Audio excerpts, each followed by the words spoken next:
Hi everyone, I am Laura Puentes, but everybody knows me as Rosa Pistola. I am a DJ and producer of electronic Latin music.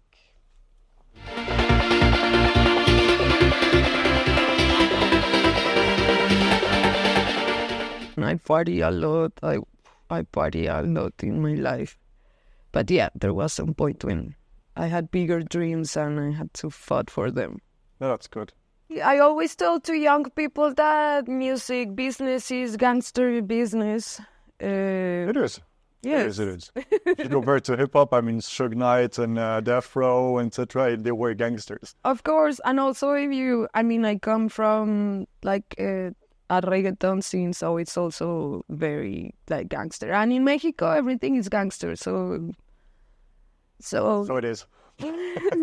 So yeah, I mean, also like having to deal with fame makes people really crazy, and I think it makes it dirty and difficult. Mm-hmm. So how did you deal with fame? Like, how do you deal with fame? Wow, it's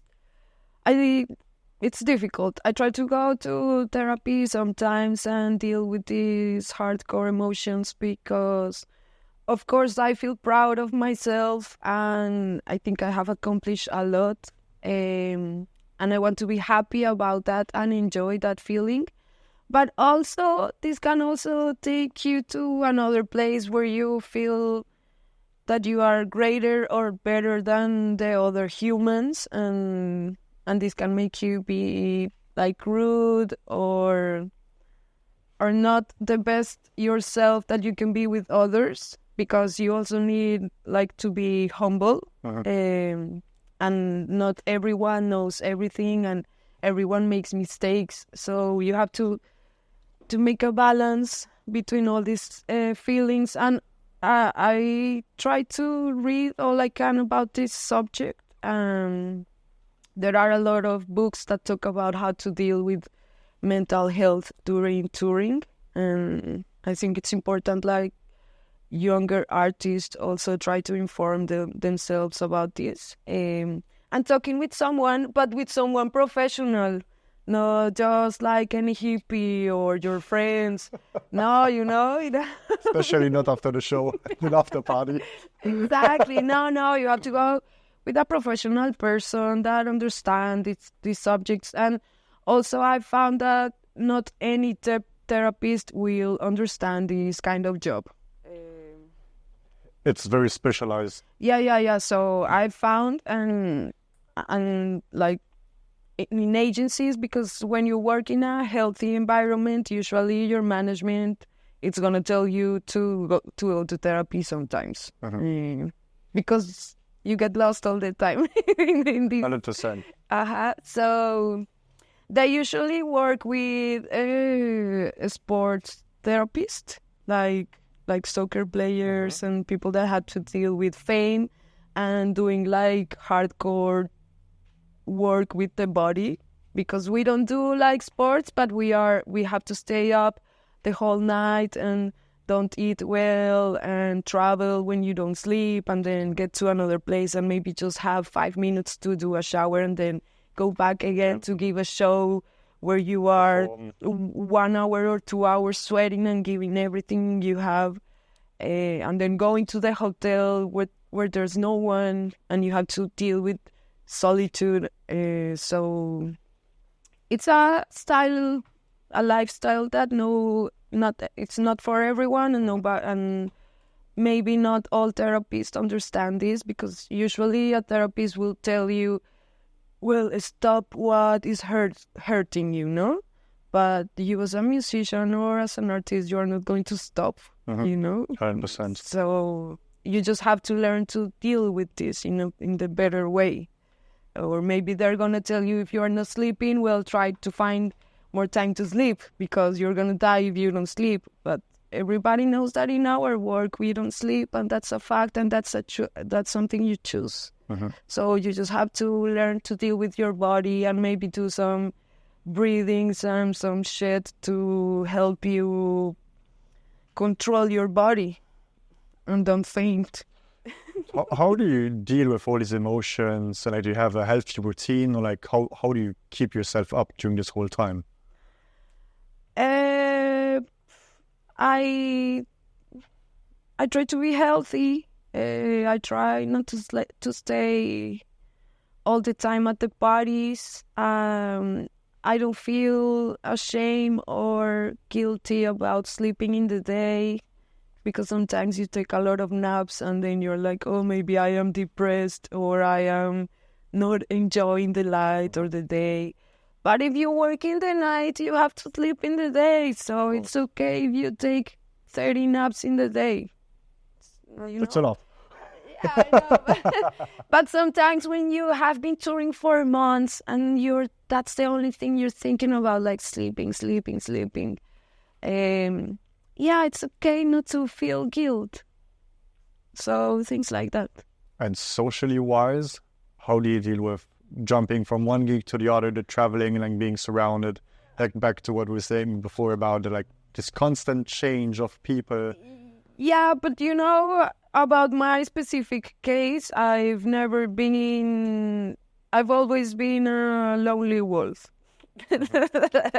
So I am not shy, but also I am not very social. Everybody that knows me I can handle a conversation with anybody for as long as I want, because also I am Colombian and they teach us to be like this. But I am not really social. I don't give a fuck about having friends or about having boyfriends or about having these intense connections with people and caring a lot. I don't care about anyone, and yeah, I just go through life knowing people every day, and then I don't see them any other day in my life. And every day on its own. Yeah. So how did your social relationships evolve over the years? No, I don't have social relationships. My social relationships are with my teamwork.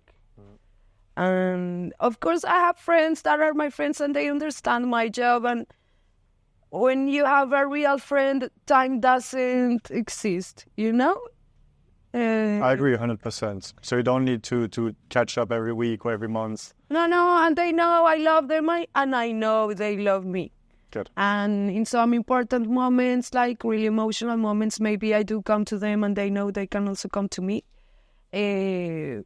But I am not super attached to anyone, so it's easy. It sounds like a lot of painful experiences.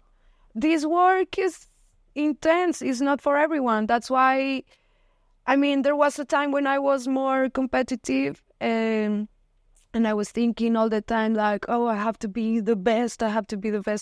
But with the time, I just learned that you just have to learn to endure, because it's actually not a super difficult job to do, and almost everybody can learn how to be a DJ or how to make music very easily with internet tutorials and just having a computer. But and I see a lot of artists that come and they go up and they are like super high and with the fame and the money and everything, but then they collapse and they crash again with reality or a normal life. So it's not always about who's the more talented, but it's more about who can do the job. Uh-huh. How did you do it to start? Like, what's your journey? I started doing music when I was 14 years old in the school. It was the music class, and I remember I used to stay with my two best friends after school to do like mapalé and play Hispanic rhythms. So I used to play el llamador, that is like this huge drum, more indigenous. And that's when I started. And after that, I was an adolescent and I was rebel, so I used to like punk. And I had two punk bands, Mangina and Raters. And after that, I was like starting to learn about electronic music. So I had this group with my friends that it was a noise band, and it was called Boy Band. And and after that, I did a label with one of my best friends. It was a witch house label. And we did a lot of music, and we launched like a lot of experimental projects, and we used to make our own CDs and cassettes, and it was everything handmade by us. It was a really special project. But I've been always with music, with all kinds of music, because I love all kinds of music. I am not attached to a one genre. particular style. No. So what's next? I mean, I got started doing good in music and living from music money thanks to reggaeton. But right now, I am more interested in Mexican tribal and in guaracha. And these are more like, is that reggaeton is electronic, but it sounds very live instrumental, even though it's not. But guaracha and Mexican tribal are like real electronic rhythms, really fast. But in a way, they are also very Latin, and there are music with strong personalities, and they have sounds that really represent. Guaracha is from Colombia, and it really represents the Colombia culture, and Mexican tribal is very, very Mexican, because it's the music you hear in the events of the horses and the cows. So it's very rancho music, like regional. So right now I am into that. It sounds very authentic, like the fact to mix like all these genres, like to make it like you. Like it's your sound.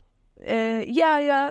That's why it attracted me. Yeah. And that brought you far. Like you've played the first reggaeton boiler room in New York, and then in Barcelona. Yeah, and I just did the first guaracha boiler room, and I know I'm gonna get a lot of hate from the techno purist producers. I always get a lot of hate from these people. What do they say? Why do they lose their time about that?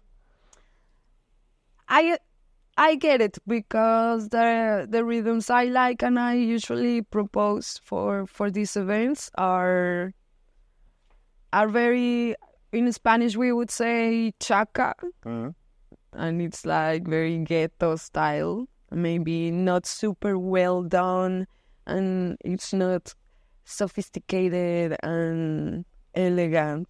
It's kind of trash and very... Has character. Yes. And it's also very ghetto, and people in the ghetto don't have a lot of possibilities to make music sometimes, so you're doing it in a super old, bad computer, and maybe you don't have all the capacity of the computer. You need to export good sound or things like this. So it sounds how it's made. And authentic. Yeah. Like they cannot copy that. No, but it also creates a lot of hate for the people that study a lot and invest a lot in making electronic music. So I understand why they hate it. How do you feel about it? How do I feel about it? I love making people mad. That's the attitude. So for me, it's okay. I mean, I know I don't get along with my music colleagues, but audience do love me, and I do have a special connection with them, so I don't care about my colleagues a lot. Do you entertain some professional relationship that became friendship? Or like, how do you deal with this? We work together, we do the same sound, but at the end it's still the same industry, and there's a lot of concurrence. Like the competing? Yeah, how is it for you? Like, what's your point of view on like your career with, there's the competition, but there's also people you like to work with? Yeah, I mean, I'm always trying to to showcase more younger artists, people that I found their sound interesting and unique. And more than competing with them, I try to work with them because I admire them, and in the competition of music, I want to be with the best ones. So I try to push them to be there with me, working in the same events, and because I prefer that than having to work with fucking influencer DJs and model DJs, because that's ugly for me, you know? I like competing, and I am very competitive, and my personality is a lot about this. But I want to compete with the best players, not, not with the... the faces. I don't have respect for these other kind of DJs. Social media played a huge role in this. Yeah, I know. Numbers are important for everyone. That's why I try to showcase with me all these younger artists that I found super special. And then you push them. Yeah, of course. Right now that I have soon my new residencies, I am bringing all my favorite producers and DJs, because I think that we together can make an awesome party, even if people don't really know a lot of them, because they are new or because they are underground.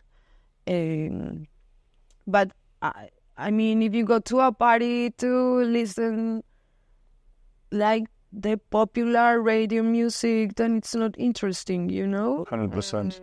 It's cool to go to a place and be surprised and have all these emotions you didn't expect it, because everything was so well presented and with good quality, What makes a good artist in your mind? I would say discipline and being able to control your creativity, because you can have a lot of ideas, but maybe you cannot really present them or like make them something real. I think this happens to a lot of people now. Like, they have ideas, they have super cool ideas, but they don't make them something real, and they don't know how to put them into the world. So I think controlling your creativity and knowing how to now and when to present something, and with who, can really, it is an advantage. And being disciplined and understanding that every day is an opportunity to learn something new, and you shouldn't waste that. And so maybe you don't have the possibilities of studying something like me, but I am someone that really loves to learn. So I try to find new information all the time, in tutorials, in books, or talking with people I admire that I know they can teach me something. So yeah, being willing to learn. How do you keep that flame alive, that is will to learn all the time? I don't know, is that I am very passionate, so I already have like a fire of this inside me. So I have to keep it down, not embrace it more. Sure. But for other people, I don't know. I guess you have to learn to love life. Do you overthink? Yes, all the time. But I also act a lot without thinking. So. But I think that's the balance, and like that's when you just do it, then the magic happens. Yeah. But of course, I do think about things a lot. But I don't let this stop me. I'm like, let's do it anyway. Yes. So you do first, act first, and then you think, or the other way around? Yes, but also what I would like people to know is that I fail a lot. That's what makes successful people. in most of the things I fail, but in the process of failing, sometimes I win. And this is what I try to embrace the most. But I fail in a lot of things every day. But do you think it's a fail or it's an experience? Like you just find a way that's not working, that brings you to the next step. Yes, I mean, maybe at the moment you do feel sad or maybe ashamed of not being able to do something the way you wanted, or it didn't happen the way you expected. But after some days, it becomes an experience that taught you. Mm-hmm. So in Colombia, I was very rebel and I was lost. I was a lost teenager. So I was going through a rough life and moments, and I had the opportunity to take a trip, and I decided Mexico because when I was young, I used to have this dream that was currently a dream that repeated a lot. And it was in a place with pyramids, and I related it to Mexico. So when I had to make the decision, I stayed in Mexico. And in 1 week, I was in Mexico. And the dream came true very fast then. But yeah, it was the perfect decision. I love Mexico and I love the Mexicans, and I feel it's my home. And when you look back at it, are you happy with your decision? Yeah, no, I think it was, this dream was the thing I needed. I mean, it was important information. I am not really a spiritual person, and I don't think about this subject a lot. But I don't know, that was something, that was the most spiritual thing that has ever happened to me. The dreams? Yes. That dream specifically, that was like a very important message, and I guess I knew how to read it. And it became true. What are your dreams nowadays? So I smoke a lot of marijuana, so I don't dream a lot.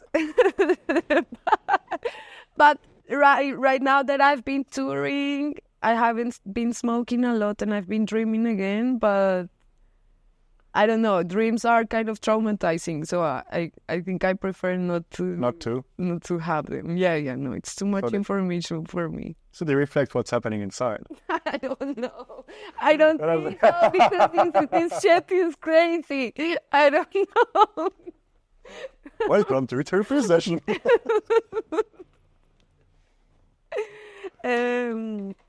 But yeah, I mean, I do daydream, and I like that. I am always thinking about how I can be better in my job, usually. Yeah. Which would be? I mean, I'm always thinking about new sounds. Like, I repeat my mistakes in my mind a lot of times, and I think how I could have done that better. Also, I know sometimes I am kind of like shitty with people, but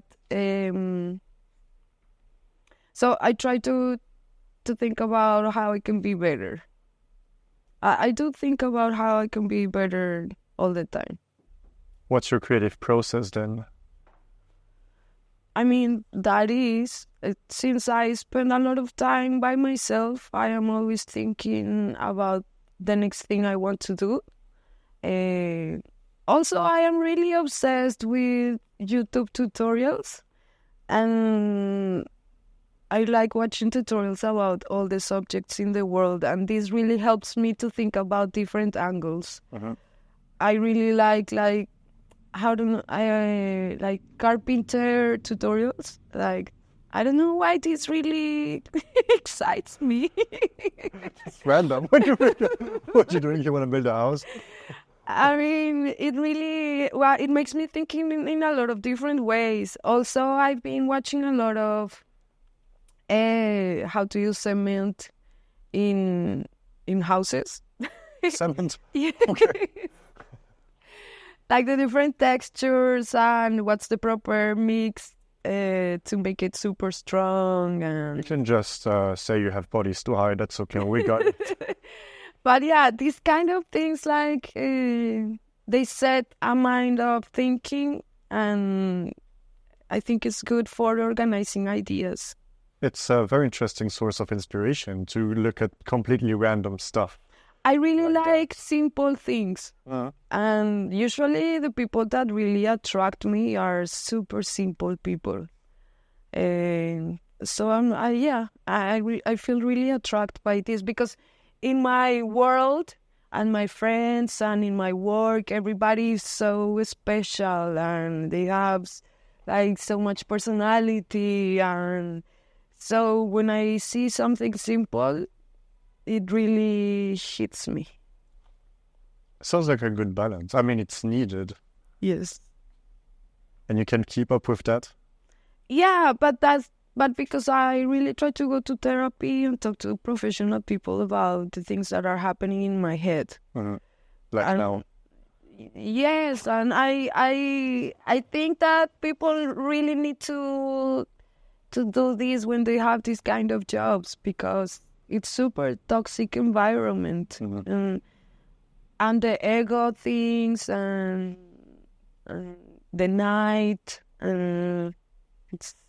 it's nasty.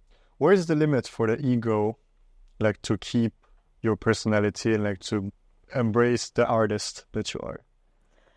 I would say the balance for me is to make fun of everything, especially myself. I am really into making people laugh, and it's not like I am a comic person, but I do enjoy thinking about how to make people smile and feel relaxed around me. And I also try to do this during my shows. I am not dark and obscure, and like my shows are really into happiness and taking people into another level of joy. So yeah, I think laughter and being funny with yourself and with the shitty situations you go through, it's very important to be humble and to keep your ego calm.